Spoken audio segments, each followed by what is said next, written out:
It's really wonderful to see you after the wonderful start that we had last week. And I'm glad you found your way from the theater to this Memorial Lecture Hall that we have here. My name is Simon Bronner. I am the Dean of the College of General Studies. It includes campuses in Washington County and in Waukesha. It's my pleasure to welcome you tonight to the second in the community lecture series that is supported by this campus as well as the Washington County Campus Foundation.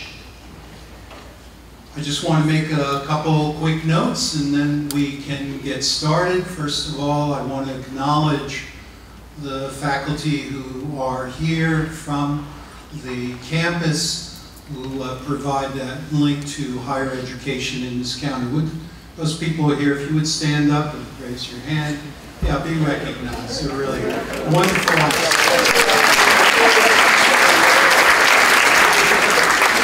Second, our campus administrator is also a professor of geography who does so much for this campus and this community. I know he's familiar to many of you, but he's working behind the scenes, and I want to recognize Dr. Paul Price.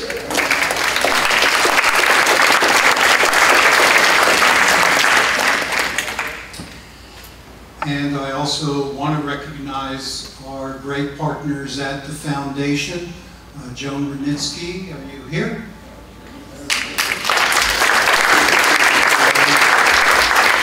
President of the foundation, Paul Deschamps.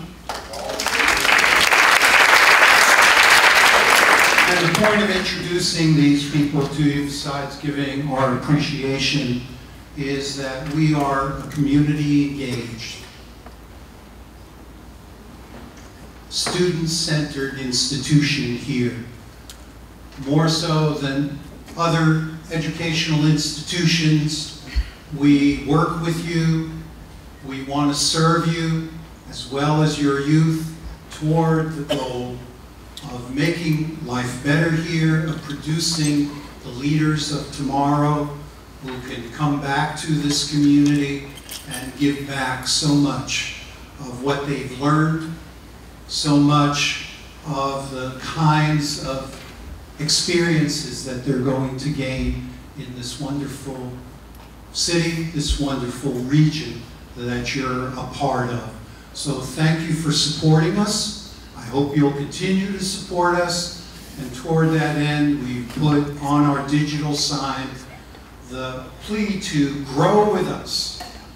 That means that we are not only here to continue to grow your youth and your adults as well through our continuing education program, including if any of you are pickleball players. That will be going on in the evening, and many other reskilling, upskilling, or enrichment activities. That catalog is out there, and you can pick that up. If you have youth and learners at home or neighbors, we also have those out there, as well as a brochure on scholarships, where again your community is just wonderful. I don't know of another one this size that gives out over $200,000 worth of scholarships to benefit the students and youth of this region. Thank you. Give yourselves a hand. A couple quick dates for you to consider in this effort, again, to be community engaged with us, and I hope you'll keep returning back to the campus for our various activities, and looking ahead, especially to the Festival of the Arts in the spring. We're also planning a big lecture with national celebrities and political pundits who will come here close to the Wisconsin primary. But immediately forward, next Wednesday, we'll be back here in this room, Professor Stephen Redd. So I hope you'll come back, same time, same place for that. And then on next Saturday, the 14th, if you'd like to come around, we are participating in Doors Open West Bend, Musical Maskers will be here in the theater, and we will have people also talking about the campus and the wonderful assets we have the gallery open, so that's a great opportunity to see the campus and also see some very good musical theater. So I hope you'll all come back for that. We also have a scholarship program for those of you looking for lunchtime activities, and that is free, as all these activities are. And the first one that we have is with Professor Ann Whitmire, talking about her work on Victorian Britain, and that is on October 19th. And there's free pizza. And that's at noon. So please come back. Like us on Facebook. We post all these kinds of activities and a chance for you to see the work of the youth in this region, as well as to hear what the news are, just UWM at Washington County. With that, I'm ready to introduce the organizer of the series, or on behalf of the committee and the collective effort they made to produce this, Professor Dylan Bennett of Political Science.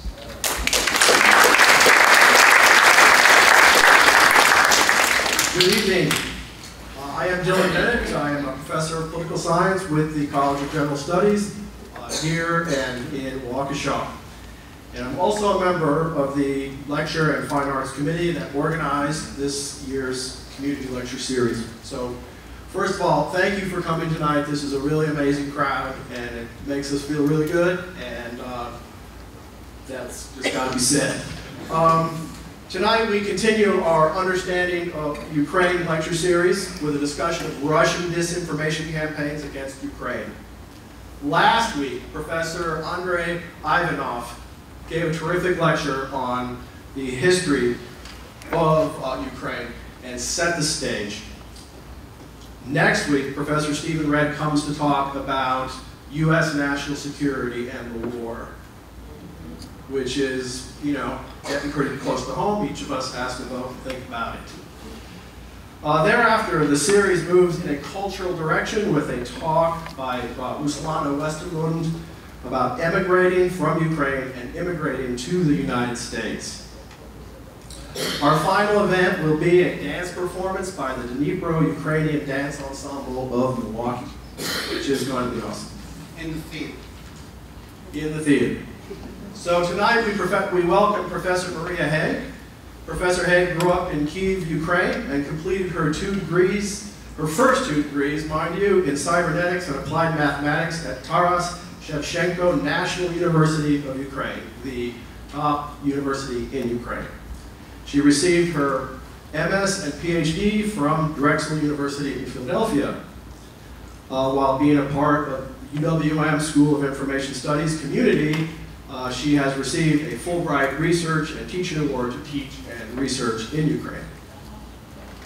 Since 2003 and the Russian invasion of Ukraine's Donbass and illegal annexation of Crimea, Professor Haigh has focused her research on the methods, disinformation, and information war that Russia has applied in different parts of the world. Professor Haigh.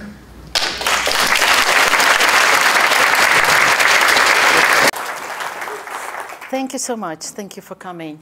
Yeah, my microphone is working, right? You can hear me.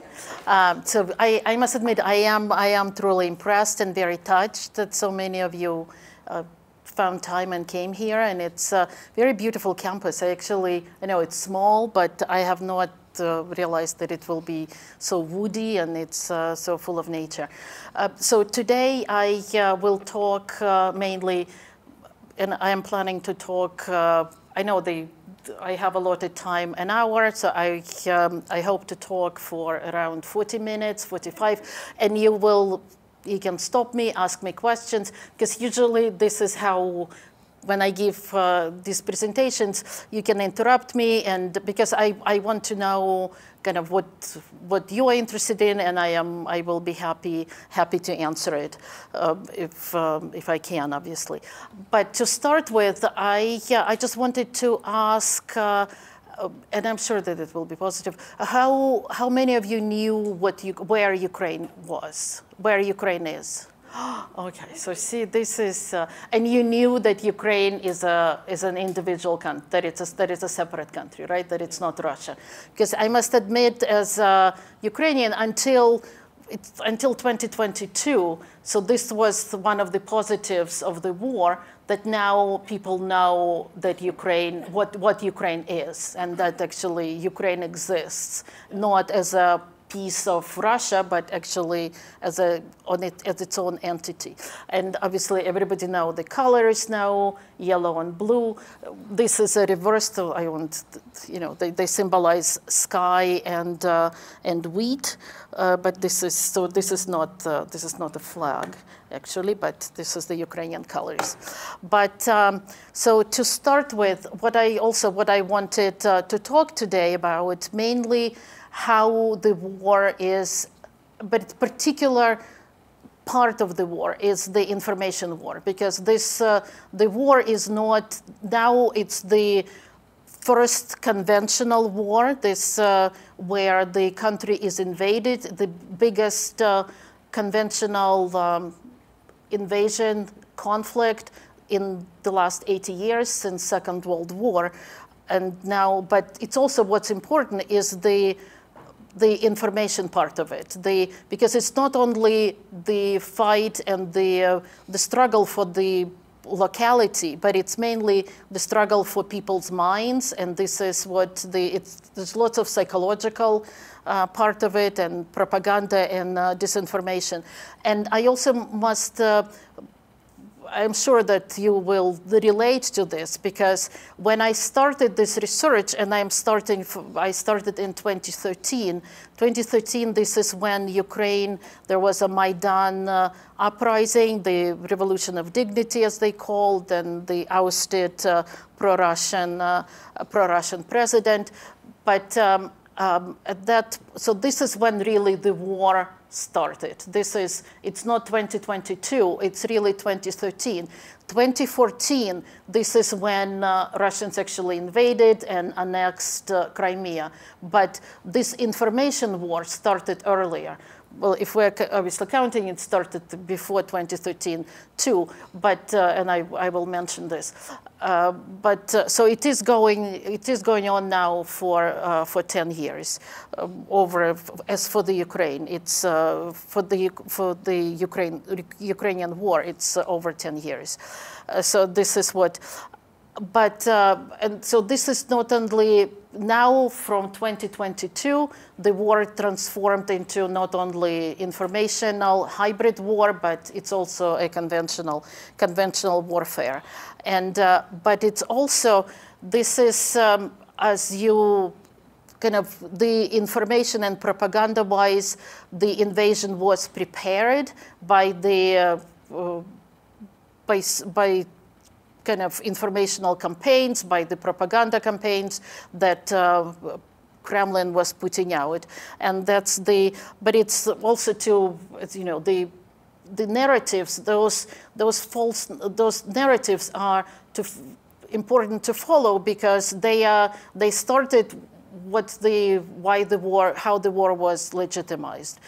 And I also wanted to, this is what I wanted to say, is that in 2013, when I was talking about disinformation and fake news in the United States, and we kind of were also organizing talks, we brought journalists, Ukrainian journalists from Stop Fake, the fact checkers, to Milwaukee to talk about it.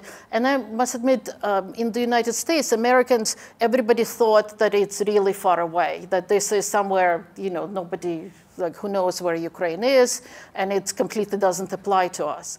But obviously, as you know all, 3 years later, 2016, exactly the same techniques were done and applied in the United States. And guess what? Americans are not that resilient to that propaganda. And this is this information war. So this is really the hybrid war, that a lot of it is targeted toward the United States. So to start with, so today is 589th day of full-scale invasion, and it's kind of it's an evolving war. There are various narratives, and it's very important because what the narratives are circulating, politicians who will be making decisions, they are influenced by those narratives, and this is how the policies are formed.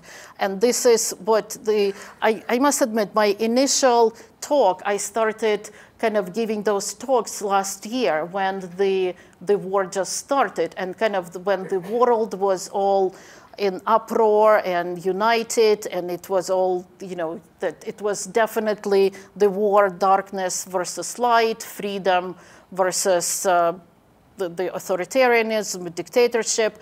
That was, Ukraine had much more support. As you know, obviously, you see now what's happening now in Congress.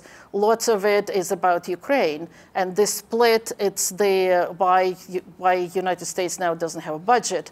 This is actually, Ukraine is very much part of it. And so it is an important, it's a complex strategy, what I want to say. And this is, what's important also, we don't know how the war will end. Now, how Ukrainians are prepared, that this is what they are told by the government, and that this is what the life will be.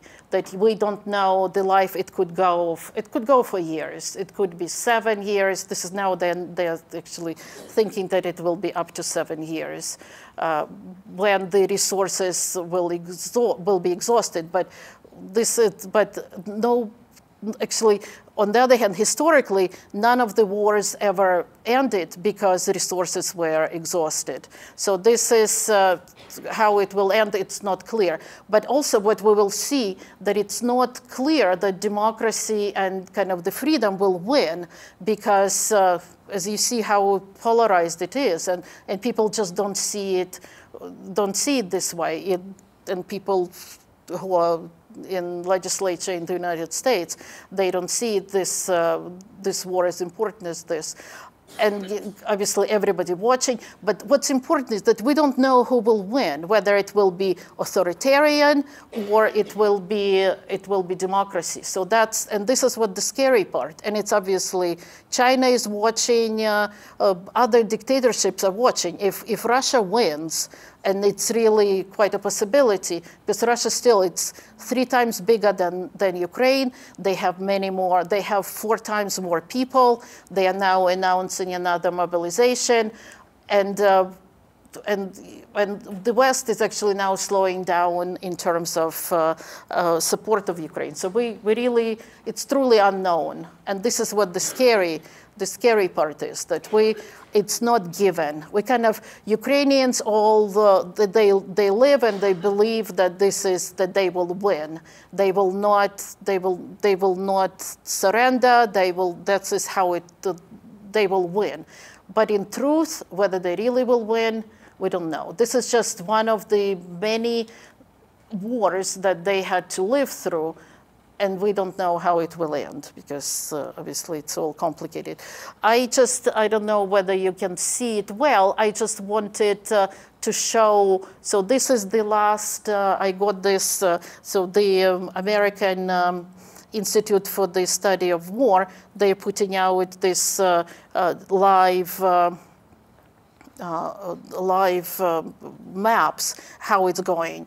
Because it's important what's in reality, what's happening, and this is how you actually can judge that the counteroffensive, what you see in pink, this is what Russia occupied. This is what invaded, occupied. What's in red is the occupied territories. Occupied territories since, well, some of it, Donetsk is since 2013, and then like the pink, this is since 2022. And this is obviously going, so if you see, they counteroffensive is going, and actually they are succeeding, but they are moving really incredibly slow because there was the mines, and it's very hard to move. And that's why, so what is in blue, this is what was liberated. This is what Ukrainians took back, what's in blue. But if you see, it's really, it's a tiny piece in comparison. So there is still 20% of Ukrainian territory is occupied and have Russia and under Russians. And this is, it's interesting also, I don't know whether it's a coincidence, but 20% somehow is the number that Russia likes to do. They occupied Georgia in 2008. They occupied 20% of Georgian territory. They still keep it. In 2008, they also invaded Moldova. They occupied 20% of their territories, and they froze the conflict. So then they kind of stop, but it's still, the country cannot develop on its own because they still have Russian forces who can, and Russia can strike at any moment. So this is what they're trying to do in Ukraine, and they kind of did it in Donbass, in eastern part of Ukraine. So I just quickly, because I'm sure that all of you know that it happened on February 24th, 2002. That was it was sudden.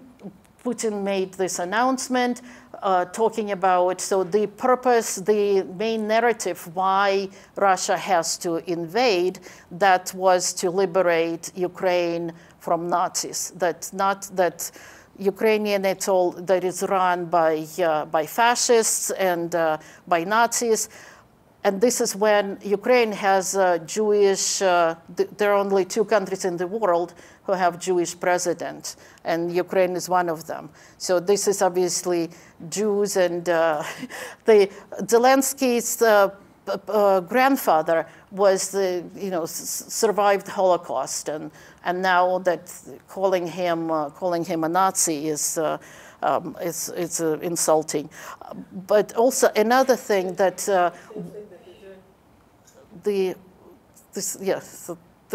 but see, this is kind of this absurdity of it, and it's not, it doesn't matter. What matters and why it actually works is the volume. When you have so much that those absurd messages coming at you, it doesn't matter whether you believe it or not. This is what people just get confused, and that's the goal, is to confuse, and you don't know whom to believe. And actually, I think it's partially in the United States. It's kind of this too, a lot of it, that there are so many messages that people now don't know whom to believe. there's a problem. Distrust to institutions, distrust for experts. That's kind of similar what in the United States and in Russia. Just to remind also, so main thing is that also what the main reason is that Putin just claims that Ukrainians don't exist, that Ukrainians are the Russians, and that's what it's all, and Russia is the one, that's how it always was, that the Russians are the big brothers, and we have the small brothers. And what particularly Ukrainians, why they're the same, because they were the Christianity in Ukraine, because there was the Prince Vladimir, who was just named Vladimir. He was a Viking, and he brought the Christianity to Ukraine. Did not exist. Russia didn't exist at that point because it was 1,000 years ago. There was Kievan Rus, and Kievan Rus was really the main. It was a state, the big state where Ukraine is now, but Ukraine it wasn't called Ukraine. Russia did not, Moscow did not exist. So that's why it's so incorrect to say that somehow Ukraine didn't exist when Russian exists. So this is completely not true. But also, it's this absurd narrative. Why would something happened 1,000 years ago? Why this determines how the future will be? So this is this determinism and this whole approach that Putin knows what the future is because he knows how he constructed what was the past. And that's, so this is very important to understand too. So right now, I hope you heard this many times, and it's true that it's really literally fighting for survival. Because what's now, and now the winter is coming, and the Russians are doing the same thing what they did last year. They are attacking infrastructure. They are really trying to freeze people. People did not have any heating, and but still they still survived. And this is, but now the second winter is coming. So they mainly attacking infrastructure and also the food sources. So to start, I also quickly just to review. Information war, it's a part of hybrid war. So now we have, it's both, the rockets are flying, most of the country over, I don't know, see 20% is occupied, and the rest now, there's no back, kind of everything is a front line because Russians are bombing absolutely every city and destroyed. There is so much destroyed, and they're bombing civilians, and this is, so this is what we have, the conventional part. But it's really the part of the hybrid war will be, it's the first stage is you start with the information influence, which kind of this campaign of disinformation that it's there, that Ukraine was flooded since 2013, the last 10 years. So this is the first stage. The next stage is the moral disarmament. So this is actually from the handbook. This is the Russian hybrid war handbook. So the second stage is the moral disarmament. And what is this? This is what Russians are doing now on the occupied territories. They literally, very similar what China is doing to their minorities. There are camps, these re-educational camps. They are targeting children to re-educate them so that the children kind of forget who they are, but become really re-educate. And obviously the other one is physical neutralization. So it's really eliminating absolutely everyone. It's not just the army, it's it's also the civilian population. And what I have. So I will move. I just want the main points. The main.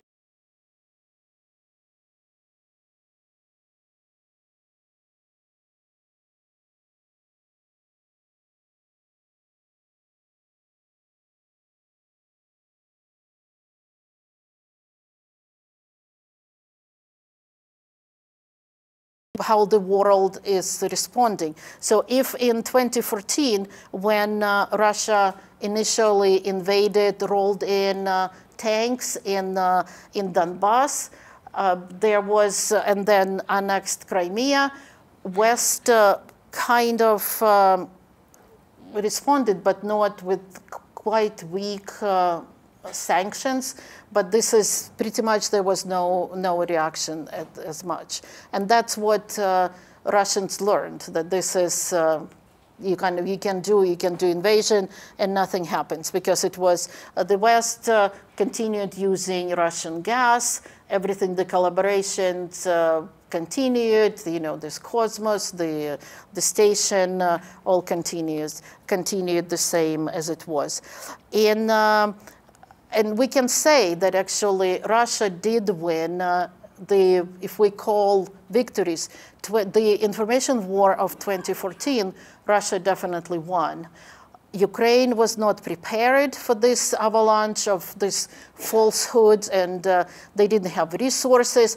They literally started this fact-checking, but it was a small group of journalists. Other journalists joined in, but it still was. There is absolutely no comparison what resources Russia had.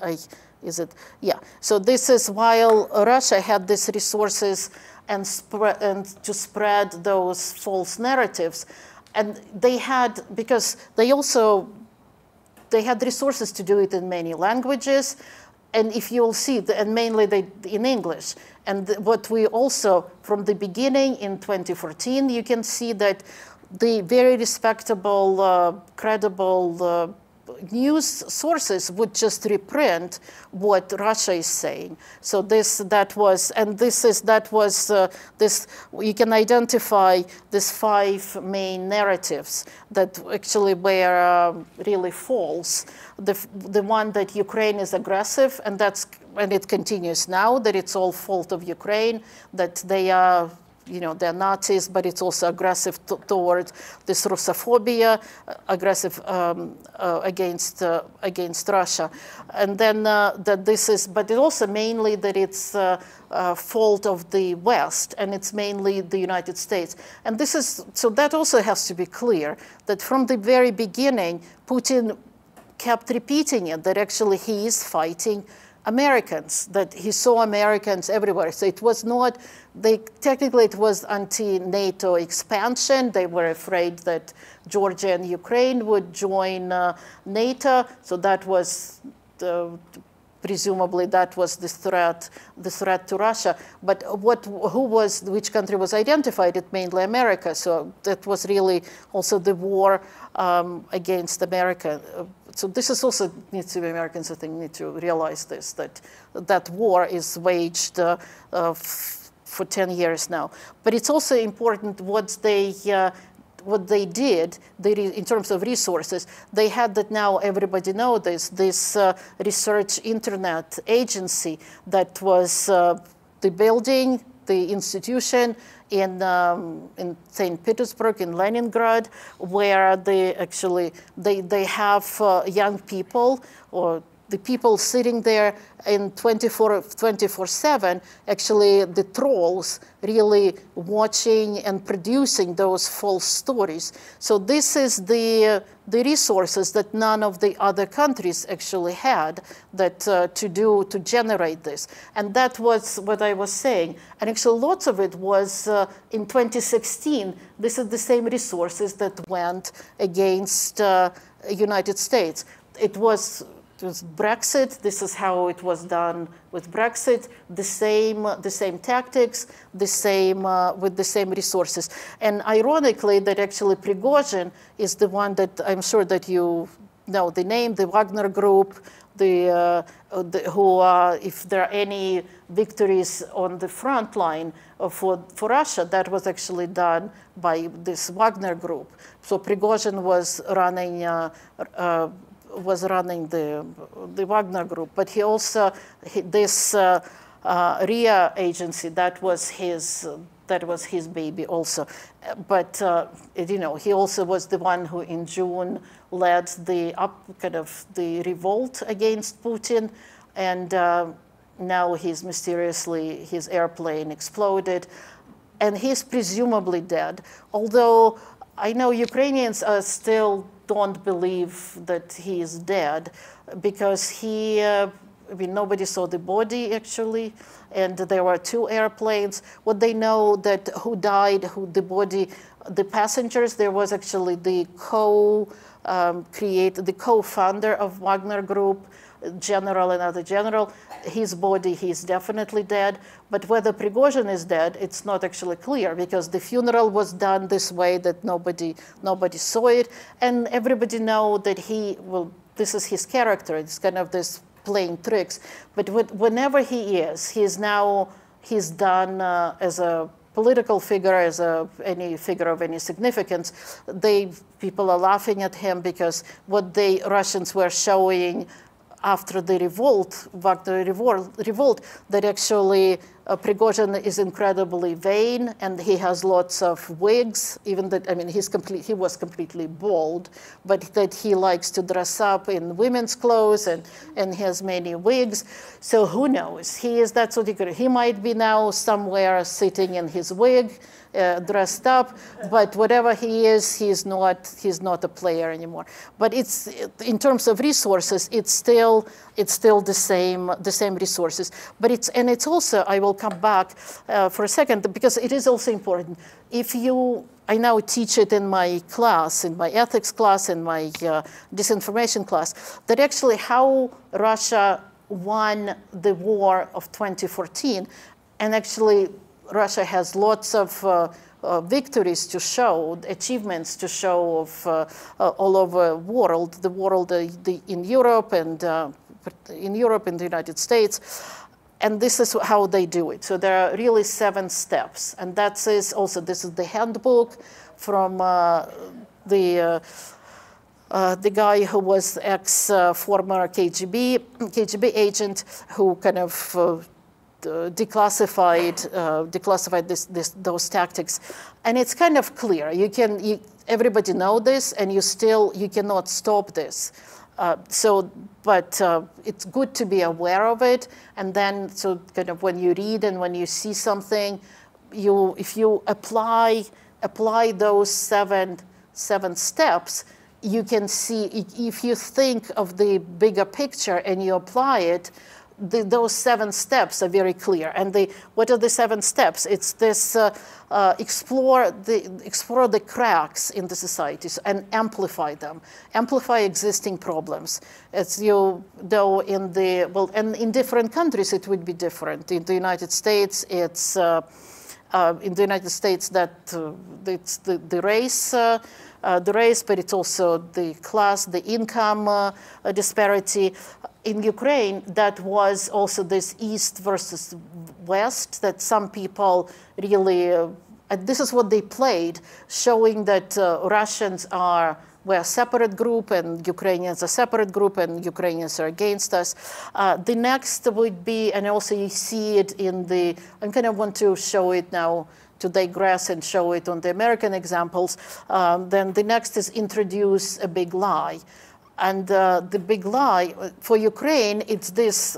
The big lie is that Ukraine, they are existing, that they are invading. There is the very legitimate reason for this, and that's a lie. But it's also what's difficult to to refute it, because there always will be an element of truth. So introduce something that kind of checks out. And that's why it's, you cannot say that it's a complete lie, but you will say that you can interpret it differently. And this is what, if you will see when it will be, this is how the tactics are there. Then the 4, obviously, conceal your hand. Don't show that this is who is actually doing it. And then another one is find a useful idiot who will push your lies. And that's what they are really saying it. And this is the tactic. And now you can, when you know this, you can totally see how it's done. And you can, because you can just dissect it by by those stages. And I will show you quickly the examples, because it was done 10 years ago, and it's in the United States done since 2016, and it's done now. And then when confronted, if you know this is what Russia always does, they always deny. They just deny. They were about to invade. They amassed the 150,000 troops on the border of Ukraine, and then they were saying, it's just training. It's what are you talking about? This is just, it's not us. And then they invaded. But it's also what's important, do not expect quick results and play the long game. And this is what's also happening right now. This is what Putin is counting on. And to be honest, it looks like it is working, that long game that he will just outlast. He will outweigh, he will just wait, and the support will go away, people will get tired, and this is exactly what's happening. So this is what we saw. So this is what I wanted just quickly, and I highlighted. This is just one little example of how actually credible sources were reprinting Russian narratives. So this is from New York Times on March 13th, 2014. That was, this is completely repeating, that was the article in New York Times explaining what the United States are getting wrong about Russia. And its main thing is that United States, so this is, it's wrong to support Ukraine, wrong to support Georgia and Moldova, and but also that there is an anti-Russian government in Ukraine, and this is absolutely not true, because the government, particularly current government, they by the way, just a little fact. Zelensky, who is now could be compared to Churchill, because he is just this amazing leader who continues to give speeches every evening. And to us, they're all different. They are very inspiring. He doesn't repeat himself in excellent Ukrainian language. So he is only Ukrainian speaking. He did not speak any Ukrainian before the war. So it's also quite impressive that he so quickly that he learned. But he's a very smart guy, and it's obvious. I mean, he's good for this time. He did help. He's helping. But so this is what I kind of highlighted, those narratives, that it's totally, this is what just written down what Russian propagandists were saying.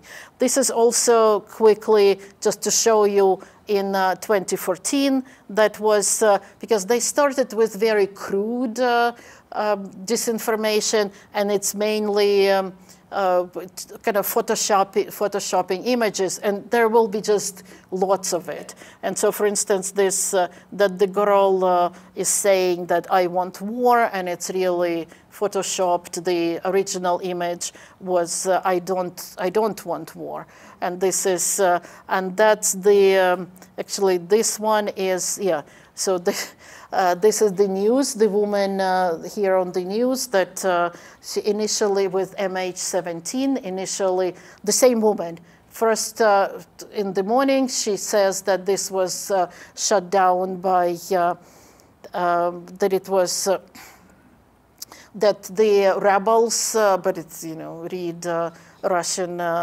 invaders, that they successfully shut down the aircraft. And then the same host announces that it was the Ukrainian military who shut down MH17. And even that now, after all the investigations, it is clear that, they know how it was done. They know who pushed the button for the rocket, so that it's absolutely unequivocal that was the Russians. Another good example of this, and this is what the stories and the pictures, the production of the internet trolls from working these shifts in 24/7. And that's, for instance, that this is the girl, what the Ukrainians are doing in Donbass, that they are killing their own people, while, so this little girl, while in reality this is it's a snippet of the image from a feature film, so it kind of even doesn't have any reality. I like this one, that it's also was, look how Donbass kids, what Ukrainians are doing to their people, this little girl, while it's actually, when you just follow, because it's quite easy, investigate where the images is actually coming from, and that's actually the image from Australia, and it's actually a little girl with her puppy. Has nothing to do with, could be shown as a Donbass victim. But how the war, so my question, so now we are in 2022, and it's exactly the same techniques. And this is what I just wanted just 1 minute to show you how this information war looks now. So this is this snippet of the advertisement that was run on German television in, I think that, yeah, that was actually quite recently in late August. So this is kind of a month ago.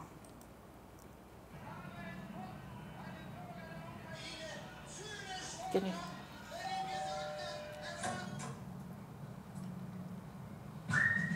Guten Tag.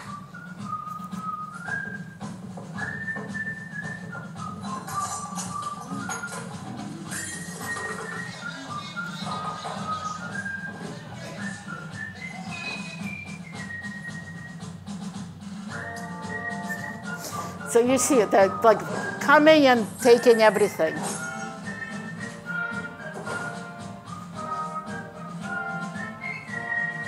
Hi, Zelensky. Schneller!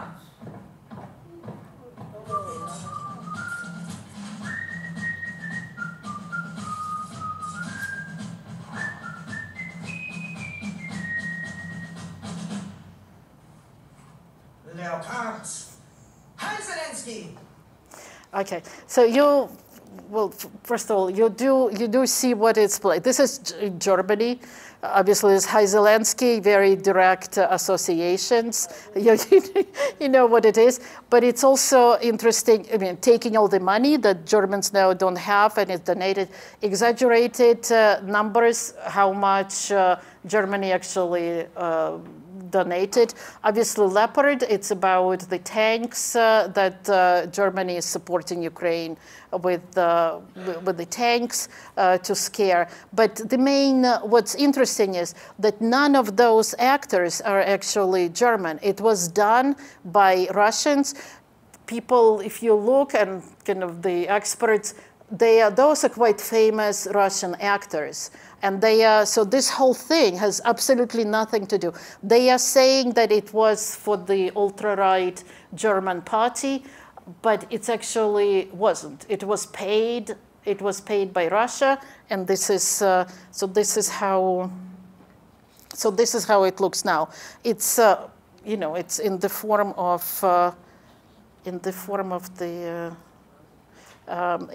of this funny things. So this is another tactic that we see. This is, and this is what I just was checking today, Twitter or X, that this is talking about useful idiots.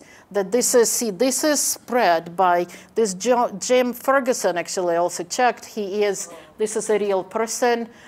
He's also this ultra-right, pro-Brexit English, and my goodness, and what he is posting is, so it's kind of like this. The picture, the image, like very similar what was done in 2014, the Ukrainians surrendering in thousands, and this is, so it's all in the end, and this is what Western media, I also like it, breaking news, that this is just happened.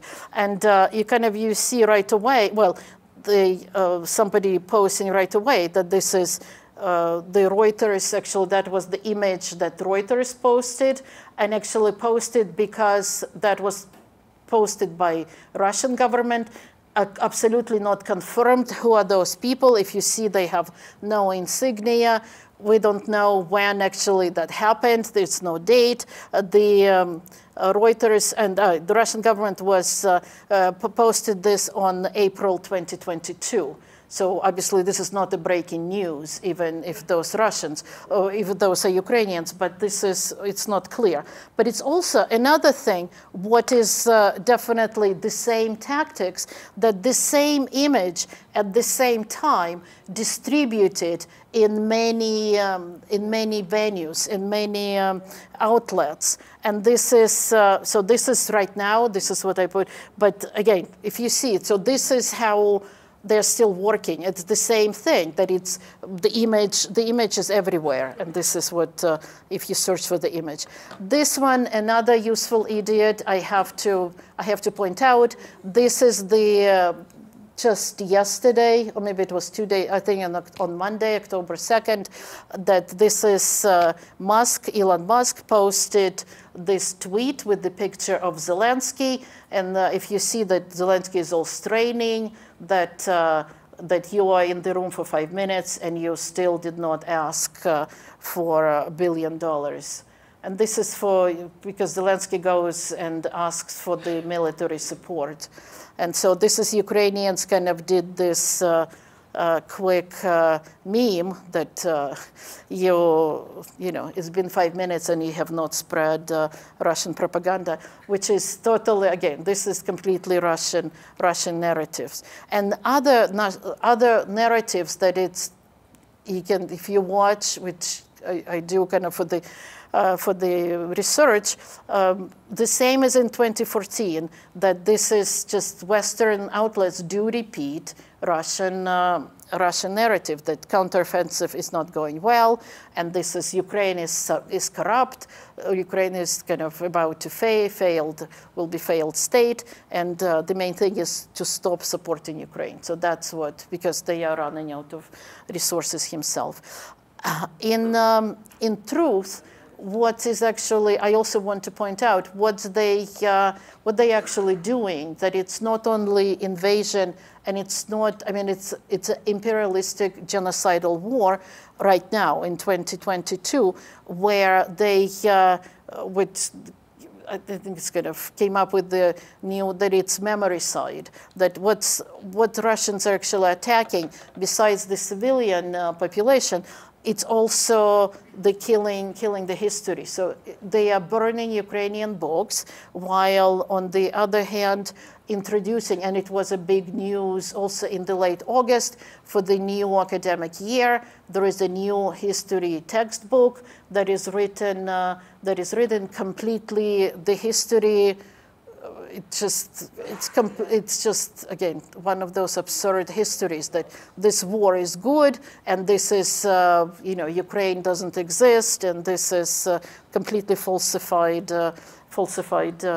history, while also running kidnapping children, and but also what they do while they kidnap when they're in Russian. It's not that they are really adopted and somewhere in families. They do go into these eradication camps, because there are quite a few people and kids who escaped, and then they are telling those stories.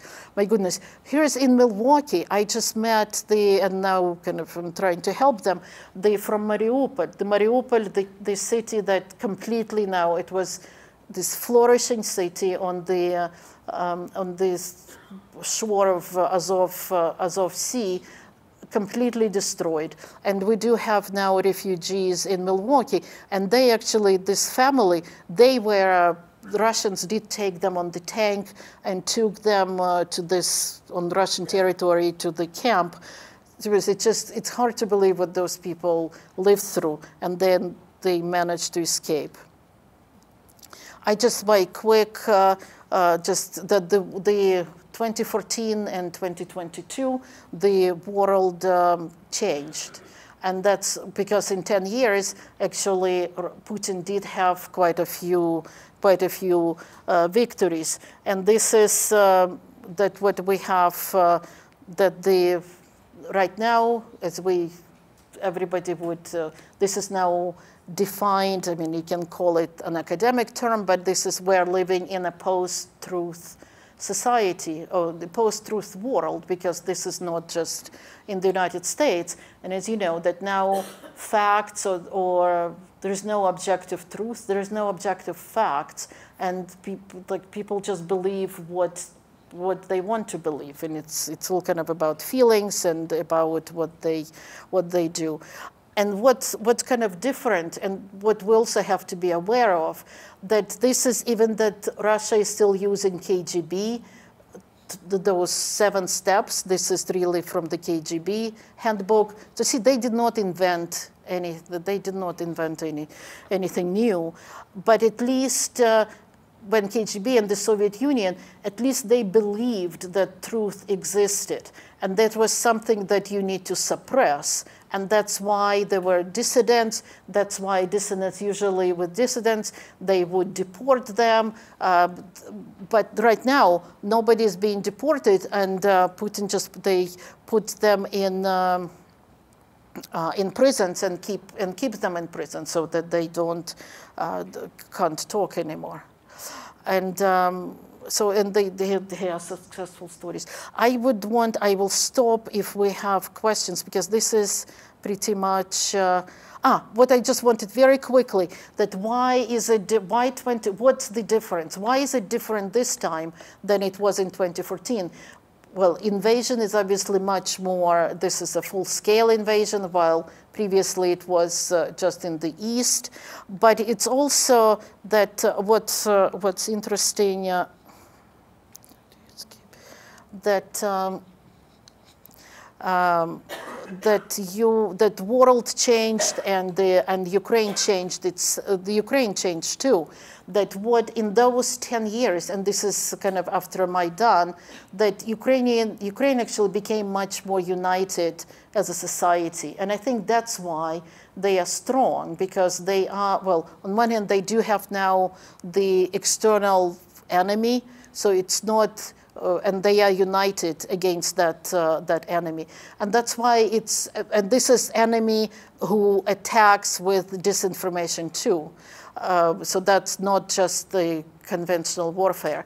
But this is also what I want to say, that's what's tricky in the United States, even that lots of it and lots of this disinformation and techniques are actually aimed at the United States, but because for United States, it's the enemy from within. So this is much more difficult to unite. And in fact, and so we have kind of the opposite, that we have polarized society as never before.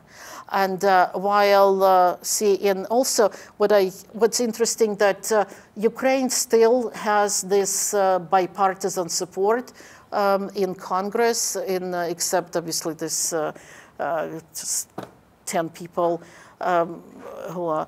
But it's also because I think this spirit is this spirit of creativeness and kind of fight for independence, kind of this individuality actually is. This is what American farmers can relate to.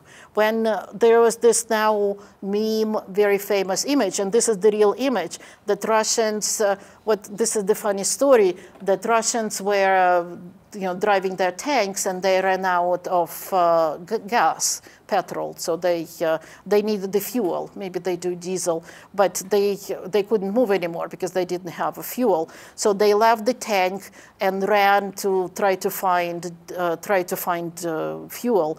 So meanwhile, Ukrainian farmer came with his tractor, put the tractor and just stole it and took it to Ukrainians. So that's why this is how this iconic image, that now there is a stamp, there is this is how Ukrainians fight. And and this is something that farmer in Wisconsin, in Wyoming can something relate to, because this is this creativity, this is obviously resilience, not giving up, and a certain humor. But obviously this tank is very useful for the war too, and kind of in general this power of information, that this is how it's changing.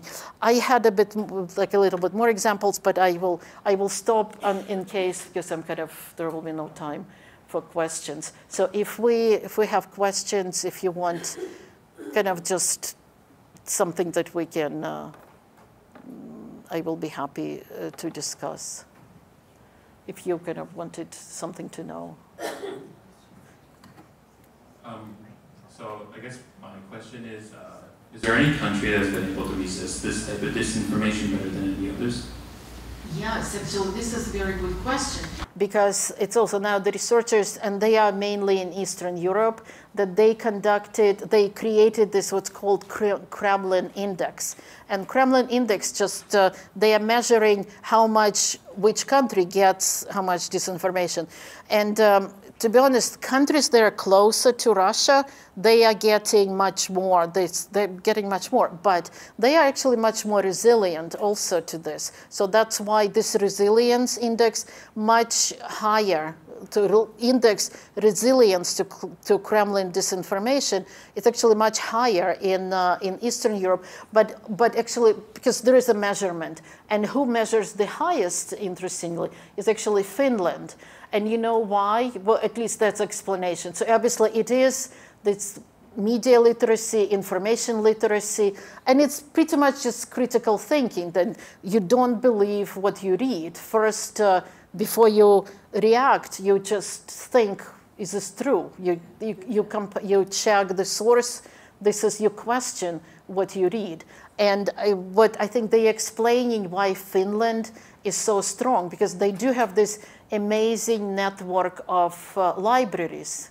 And actually, yeah, it's just something spectacular. They have this, their libraries are like palaces. They all in glass. They also, and they have lots of it. And they're community places. This is where people are coming. But those are, so actually I am, and I'm also being from the library school, I do believe that this power of information and literacy, and this is the libraries actually do play an important role. In Ukraine, they are also measuring, in Ukraine they are pretty resilient too. But by the way, in Ukraine, lots of it was done and sponsored by United States State Department. So the biggest program on information literacy and media literacy, and it's kind of just for citizens, the kind of trying to understand, to explain what the concept of disinformation, that was actually, it's sponsored by the United States, the State Department. So it is interesting that, to me, that Americans actually know how to do it, how to resist and how to build this infrastructure, because they are doing it in other countries. But unfortunately, in the United States, they don't. And there are absolutely no grants. You cannot get, it's not supported because the United States is so polarized, because who could, like one group, like half of population will be saying is disinformation and propaganda, and another one will be saying that it's true. So so this is what, this polarization in the United States is so sad. In terms of the three areas on the east that Russia took over a year ago, is the truth that these three areas really, if they could vote freely, are they really totally pro-Russia? And it's just been a bug and a complaining bunch of people all along and merely tolerating Ukraine? Or is this just the propaganda? Could you explain all that to us? Yeah, to be honest, and well, from my personal experience, I do have family, that family is now split too, because I did have family in Luhansk, in Donetsk, but, and there are people, and it is true that there are some educated people who believed that, and it's all, you know what, it's all was against corruption. Everybody want to fight corruption, but it's also this mentality is that this leader, this official, he's bad and corrupt, but the next one will come and he'll be good. The next one who Russians will bring. So this is true too, but majority of population actually did not. People who could, they left. And these people from Mariupol, there are quite a few, in Donetsk, they are now refugees. They were lucky that they made it to the United States. But also, I want to say that with this invasion, Putin did so much for this uniting Ukrainians, and see now this anti-Russian sentiment And if in the East they spoke Russian before mainly, now everybody speaks Ukrainian. And there are so many people, because there's like what they're doing, it's such atrocities. And this is so, now there are even in the East, they're not pro-Russian, to be honest. This is what, there are very few people who would be, what Russians are doing now, they are populating, they are moving people, this is what they're good at. They are moving now people from Russia to populate those areas.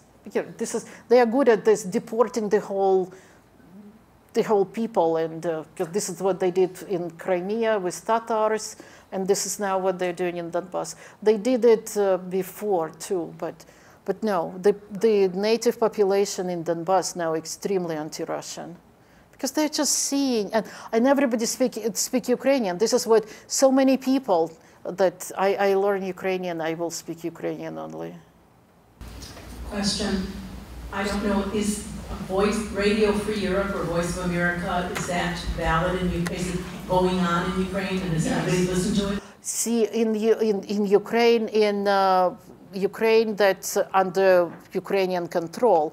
No, what they do, and this is what, because obviously they know, Russians know how to do it.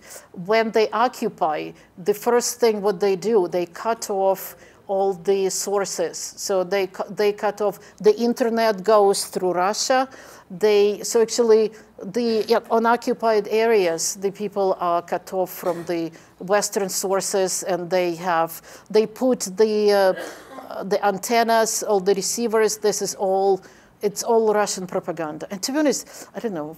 I don't want to say, but it's like watching this Tucker Carlson 24/7. I mean, that's all what you get. That's the yeah. And to be honest, I will say we did, because I was talking with journalists who are doing it, kind of studying this disinformation. And it really works. If you watch it long periods of times, this is what they're saying, that they were ready to take the weapons and go and shoot Ukrainians, because when you listen for so long and you don't hear anything else, when it's repeated, and even that it's a nonsense, but when it's repeated constantly, it works. Oh, sorry. I guess I was curious if you recommend any sources that list different agencies or different media organizations that tend to spread Russian misinformation, like for example, like RT. Oh yeah, but those are banned now. Yeah, this is. I thought that you're kind of the sources what to learn more. So I kind of wanted this, Sputnik, yeah, RT, Sputnik, but those are now banned. They're banned in the United States. They're banned in Europe. Yeah, but you still can get. Yeah, to be honest, because I am watching it in Russian, and just to see what's the narratives, and it is very changing also. They're very acute to what's happening in the world, and this is how the narratives, Russian narrative change also. So but I'm watching it in Russian. But I'm sure there is in English. But what I thought you will ask, because I would recommend Timothy Snyder. He is Yale professor in. I will escape this. He's a professor in history professor in Yale, and he just recorded 11 lectures. So they are free. And it's about Ukraine. So they are just amazing. So I would, this is what this Timothy Snyder, and if you, this is this series of, this is what I would recommend. So if you want to learn, he is obviously incredibly respected American historian who gets it, he's an incredible, and he understands Ukraine. But and there are 23 lectures, and they are hour long. So and it's called The Making of Modern Ukraine. And it starts from very beginning but it's not about Ukraine. It's not about only Ukraine. It's really about the world and where Ukraine fits. So this is, I must admit, obviously, this is a balm for my soul, because he thinks that really Ukraine is just at the core, at the center of everything, of civilization. But he's, because of the food, because actually this ancient culture, and how he's explaining where Ukraine is positioned, because it always was on the kind of crossroads between Muslim, because Ottoman Empire and Byzantium Empire previously. But so Ukraine is territorially that it was very important, and it existed, and it's always existed. But it's incredibly enlightening, and he is very good. It's actually in class, so, and it's very very accessible. I love it. I listened now so many times. Yeah, see, that's true. He started it was the fall semester of last year, 2022. So there are yeah, I believe there are 23 lectures. And he just... I was going to ask a question about the election that Zelensky was nominated and won. Was he running against an incumbent, or was he, did he run against an incumbent? Yes. And was that incumbent pro-Russian? No, he's very pro-Ukrainian. He is, to be honest, look, Zelensky is really, why he won, he's really like Trump. He's only smart. But Zelensky was known, he's not a politician. He has a series, he played a president for 10 years. And it's a comedy. And it's really, I think people elected him because they knew his face and he was a president. And it's really overnight, he's a president. Because his campaign, and he was, I mean, it's unprecedented, 70%. It's never ever happened. And he had absolutely no campaign. And his message was, he's for everything good against everything bad. And that's honestly nothing. I mean, absolutely no substance. But any of their prior leaders, since they became a country, were they pro-Russian, or has everyone been very anti-Russian? Yeah, oh my goodness, yes. In 2004, there was this Russian proxy, this Yanukovych, who Putin announced that he won, while the results were showing that he definitely did not, and there was this very lots of evidence that Yanukovych, the same guy, Yanukovych, in 2004, there was very big, they called it Orange Revolution, that people just rose up, which, to be honest, that was amazing. In 2004, and my grandmother, who never was interested in politics, she was marching too. So really, it's absolutely everybody. You cannot say that it was, because, Russians were saying that it's all paid by Americans, that it's all was American coup, and this is what they still keep repeating. No, it wasn't. It was because Yanukovych refused to sign association with Europe. And very last minute, he pulled out, they already were sitting there with the pen, and literally the delegation came to Kiev, and Yanukovych just didn't show up. Or maybe it was in Brussels, but he just did not show up. Very, very last minute. And this is what and he kind of ran, this guy is pro-Russian. I mean, he's like this criminal. He's from the east of Ukraine too, but very pro-Russian. Putin loves him, and so that was in 2004. So elections were reversed. My goodness, the guy Yushchenko was poisoned. That they also know that it's KGB did it, and he's a monster. He was this very, very good-looking man, young man. They gave him something, he drank tea, and he still looks like a monster. I mean, this completely, so that was 2004, pro-Russian, reversed. But then, in 2010, he actually was elected, Yanukovych was elected. And it's also, and you know who was helping him actually? That's this, Manafort. Manafort was his campaign. So can you imagine? That's why everybody actually, Ukrainians were scared that Trump, I mean, they knew that Trump actually will be elected because those are the same people who helped Yanukovych. But then Yanukovych also is the one who was ousted when in 2013. So that was, that's right. 2004, that was, that's just falsified election results. 2013, this is when Yanukovych, he was running on this European campaign that he's not pro-Russian, and then guess what, he's pro-Russian. And that's why. Statement that Zelensky is a comedian, but he also has a law degree. I don't think so. I read that in multiple Really? resources, yes. Yeah, Zelensky I need does have a to law check. degree. I need to check it really.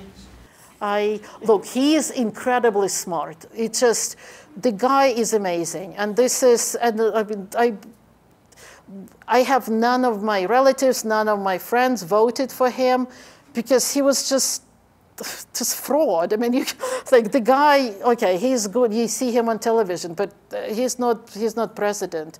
And he also was running on this that he peace with Russia. So that's also people were skeptical. And Poroshenko, incumbent, was actually very anti-Russian, very pro-Ukrainian. And Zelensky won, really. He was this populist. And, but he's also very, very smart. And he's still, look, but the main thing, he still listens to people. He does, because the society, civil society is extremely active in Ukraine, very united and very active. And they do show, if they don't like something, they do show it right away. And he reacts. So this is still important, that he's not really, even that he kind of was showing before the war, he was showing, he was kind of a bit closing newspapers that were not writing kind of complimentary things about him, but now he's changed. And it's really, to be honest, it's an amazing transformation. I couldn't believe it. It's also, I just thought that somebody else is talking for him, because how can somebody learn language so quickly? That's my question. And his speeches, what I also like, his wife, because, you know, he was this show, but his wife was the one in the team writing the script. So this is my theory, was that the wife is writing his speeches.